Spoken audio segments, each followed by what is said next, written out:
जैसा कि आप सभी जानते हैं एसआईआर 2026 का ड्राफ्ट रोल पब्लिश हो चुका है और अभी जो फ़ेज़ चल रहा है वो बहुत ही इम्पॉर्टेंट है क्योंकि इस फ़ेज़ में हम ड्राफ्ट रोल के हेल्थ पैरामीटर्स पर काम कर रहे हैं, यानी कि हम अपने ड्राफ्ट रोल को और अधिक सटीक, साफ सुथरा और सही बना रहे हैं। जिन मतदाताओं के नाम छूट गए थे उनका नाम जोड़ना, मतदाताओं को शिफ्ट करना, त्रुटि सुधार करना, ये सारे काम अभी वर्तमान में हो रहे हैं, ताकि जो हमारा फाइनल इलेक्टोरल रोल पब्लिश होगा उसमें किसी भी प्रकार की कमी की कोई गुंजाइश ना रहे, वो हमारा इलेक्टोरल रोल कंप्लीट हो अपने आप में।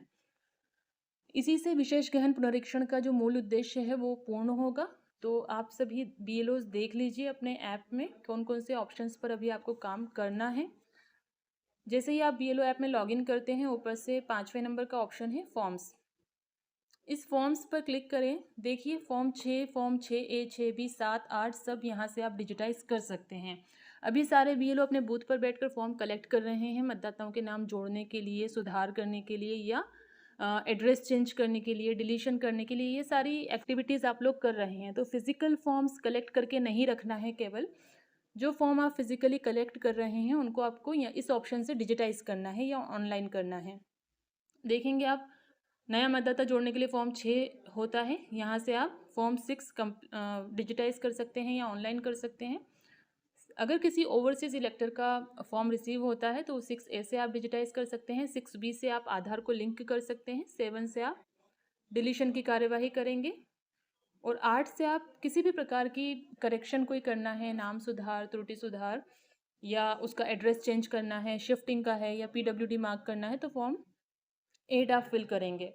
ये फॉर्म्स जब आप डिजिटाइज करते हैं उसके लास्ट में एक रेफरेंस आईडी जनरेट होता है, उसको कृपया करके नोट करके रख लीजिए या फॉर्म के ऊपर ही आप लिख दीजिए कि ये उसका रेफरेंस आईडी है।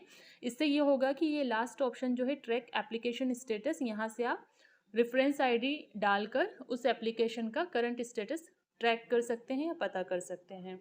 तो ये तो हो गया फॉर्म्स पर काम करने का तरीका कि आपको फॉर्म्स जो आप लोग कलेक्ट कर रहे हैं बूथ पर उनको कैसे आप डिजिटाइज करेंगे। ये बीएलओ ऐप में फॉर्म्स पर जाकर आप कर लेंगे। उसके बाद आपको ये भी पता होना चाहिए कि पर डे आपने कितने फॉर्म कलेक्ट करे हैं, कितने डिजिटाइज करे हैं, ये मोटा मोटा आंकड़ा आपको याद होना चाहिए। उसके बाद सेकंड लास्ट ऑप्शन है बुक अ कॉल। इसको चेक करते रहिए। यहाँ पर किसी भी मतदाता का यदि कोई कॉल या रिक्वेस्ट रिसीव होता है तो आप उसको अनअटेंडेड या पेंडिंग नहीं छोड़ेंगे, आप उसको रिसीव करेंगे, उस पर एक्शन लेंगे। बुक अ कॉल का ऑप्शन आप लोगों को सभी को चेक करना है। फिर आता है एसआईआर, स्पेशल इंटेंसिव रिवीजन। इस पर क्लिक करें। इस पर देखते हैं कौन कौन से ऑप्शंस वर्तमान में अवेलेबल हैं। भाषा का चयन कर लिया है हमने। भाषा का चयन करने के बाद देख रहे हैं 6 ऑप्शंस अवेलेबल हैं।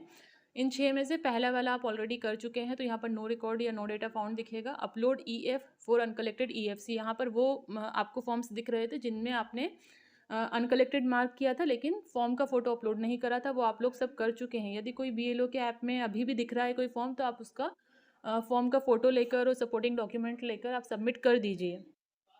फिर आता है delivery of schedule hearing notice. ये इंपॉर्टेंट है। यहाँ पर वो सारे मतदाता दिखेंगे जो नो मैपिंग में हैं और जिनको नोटिस जारी हुए हैं। ये सारे नोटिस जनरेट होकर एईआरओ ईआरओ के सिग्नेचर के साथ निर्वाचन शाखा में उपलब्ध हैं। यहाँ से बीएलओ अपने नोटिस प्राप्त कर लें और संबंधित मतदाता के पते पर डिलीवरी करें। डिलीवरी जब आप करेंगे नोटिस की, तो एक पावती जिसको भी आप डिलीवरी दे रहे हैं उसके सिग्नेचर के साथ अपने पास रखेंगे। उस पावती का फ़ोटो आपको इस ऑप्शन पर जाकर, सेकंड वाले ऑप्शन पर जाकर अपलोड करना है। इस पर हम क्लिक कर रहे हैं, delivery of schedule hearing notice. जैसे ही क्लिक करा, ये सारे वोटर्स हमें दिखेंगे जो नो मैपिंग वाले हैं। ऊपर हमें स्कैन क्यूआर कोड का ऑप्शन भी दे रखा है। ये इसलिए दे रखा है कि आप इजीली बारकोड से सर्च कर लें। जिस तरीके से गणना प्रपत्र पर एक बारकोड था, वैसे ही नोटिस पर भी एक बारकोड दिखेगा, सर्च करने के लिए है वो। किसी भी मतदाता का यदि आपने नोटिस डिलीवर किया है, उसका रिसीट या पावती अपलोड करने के लिए आप अपलोड रिसीट पर क्लिक करेंगे। अपलोड रिसीट पर क्लिक करने के बाद एक सिंपल छोटा सा एक स्क्रीन आ जाता है आपके सामने। इसमें अपलोड चूज़ रिसीट पर क्लिक करेंगे। उस पावती का फ़ोटो या तो लाइव क्लिक कर लेंगे या गैलरी में से भी ले सकते हैं। लेने के बाद आपने किसको डिलीवर किया है, ज़रूरी नहीं है कि मतदाता स्वयं उस समय अपने पते पर अवेलेबल हों, तो आप उनके इन रिलेटिव्स को, हस्बैंड वाइफ ब्रदर सिस्टर, ये जितने भी आपको नाम दिख रहे हैं इनको आप दे सकते हैं डिलीवरी। जिसको भी आपने डिलीवरी दी है उस का रिलेशन सिलेक्ट करके, या अगर स्वयं को दी है तो सेल्फ सिलेक्ट करके अपलोड चूज रिसीट करना है आपको। और लास्ट में वो आपसे पूछ रहा है upload photo of above selected electors relative, यानी जिसको भी आपने डिलीवरी दी है उसका फ़ोटो आपको क्लिक करके यहाँ डालना है। अपलोड क्लिक फ़ोटो पे आप करेंगे और बैक कैमरा से या तो आप लाइव पर्सन का फ़ोटो ले लीजिए, या उनसे फिज़िकल फ़ोटो अगर वो दे देते हैं तो वो लेकर रख सकते हैं। और यहाँ पर आपको सबमिट रिसीट करना है। सबमिट रिसीट पे करेंगे तो आपकी डिलीवरी कंप्लीट हो जाएगी कि आपने इस मतदाता को नोटिस तामील कर दिया है। केवल इतना सा काम है, ये आप सब सही सही करेंगे। और रिसीट का फ़ोटो ऐसा क्लिक करिएगा जो पूरा पढ़ने में आ जाए, रीडेबल हो और पूरी रिसीट आ जाए। ऐसा जूम करके छोटा सा ऐसे नहीं लेना है, फ़ोटो क्लियर लेना है। थर्ड ऑप्शन है अपलोड BLO BLA MOM, ये भी आप कर चुके हैं अपलोड। उसके बाद फोर्थ ऑप्शन है लॉजिकल डिस्क्रिपेंसीज। लॉजिकल डिस्क्रिपेंसीज पहले आपने वेरीफाई करी थी, अब जिनमें नाम में चेंजेस आ रहा है, नाम या तो बिल्कुल अलग है या स्पेलिंग मिसमैच है, उसमें आपको प्रूफ ऑफ रिलेशनशिप का कोई भी एक डॉक्यूमेंट अपलोड करना है। वो डॉक्यूमेंट या तो 13 डॉक्यूमेंट्स में से भी कोई हो सकता है, उसके अतिरिक्त भी कोई भी ऑफिशियल डॉक्यूमेंट हो सकता है जिससे मतदाता और उसके पिता के बीच का संबंध प्रदर्शित हो रहा हो। व्यू लॉजिकल डिस्क्रिपेंसीज पे आप क्लिक करेंगे डॉक्यूमेंट अपलोड करने के लिए, और यहाँ पर क्लियर लिखा हुआ है upload proof of relationship parents, मतलब मतदाता का उनके पेरेंट्स के साथ में जो रिलेशनशिप प्रूफ है, वो मार्कशीट हो, बर्थ सर्टिफिकेट हो, या कुछ भी पासपोर्ट वगैरह कुछ भी हो सकता है, वो आपको front side back side upload करना है।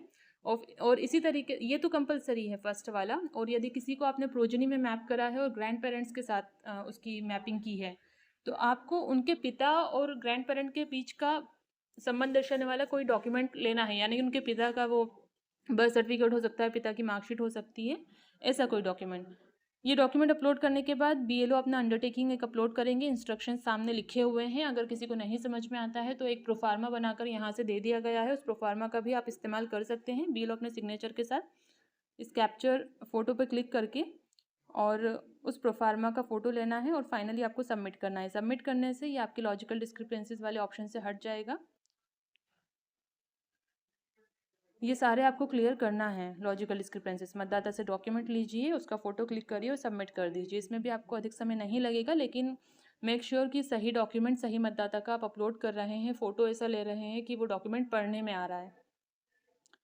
सेकेंड लास्ट ऑप्शन है list of electors in draft. यहाँ पर आपको सारे मतदाता दिखते हैं आपके। व्यू डिटेल पर क्लिक करके आप उनकी पूरी इन्फॉर्मेशन देख सकते हैं, आपने क्या सबमिट करी है।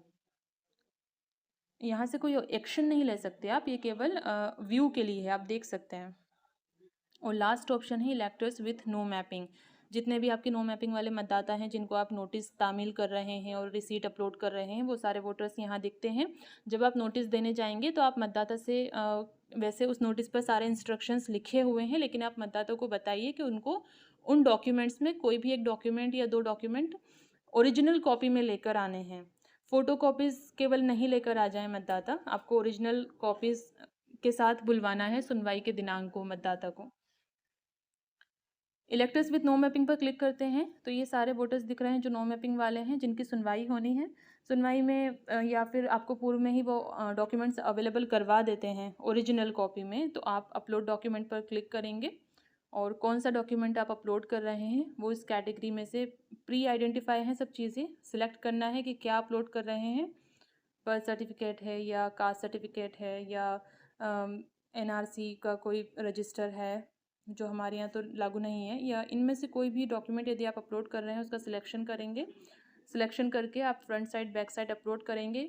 यहाँ भी दोबारा बताया जा रहा है कि डॉक्यूमेंट ऐसा अपलोड करें कि वो पूरा कवर हो जाए, उसका फ़ोटो सही फ्रेम में आ जाए और वो रीडेबल हो, समझ में आए कि आपने क्या अपलोड करा है। अगर वो मोर देन 1 डॉक्यूमेंट दे रहा है तो आप इसी तरीके से डॉक्यूमेंट 2, डॉक्यूमेंट 3, डॉक्यूमेंट 4 भी फ़ोटो क्लिक करके अपलोड कर सकते हैं। अपलोड करने के बाद आपको सिंपली सबमिट बटन पर क्लिक करना है। इससे ये पता चल जाएगा कि उस मतदाता की सुनवाई हो गई है और उसके डॉक्यूमेंट्स अपलोड हो गए हैं। केवल इतने काम अभी BLO को अपने ऐप में करने हैं और ये सारे काम आपको सही सही करना है। जो भी एंट्रीज़ आप कर रहे हैं, ध्यान रखिए कि उन एंट्रीज़ के आधार पर आपका फाइनल इलेक्ट्रल रोल जो है वो तैयार हो रहा है। तो जो मतदाता जहाँ रह रहे हैं उनका नाम वहीं हो। शिफ्टिंग का केस है तो अभी अभी आप शिफ्टिंग कर सकते हैं। जो मतदाता छूटे हुए हैं सबके नाम दर्ज हो जाएं मतदाता सूची में, ताकि हमारा फाइनल जो मतदाता सूची रहेगी जो फैब में पब्लिश होगी वो हमारी कंप्लीट रहे और उसमें किसी भी प्रकार की कोई कमी पेशी ना हो। तो ये सारे ऑप्शंस आप कृपया करके चेक कर लीजिए अपने ऐप में।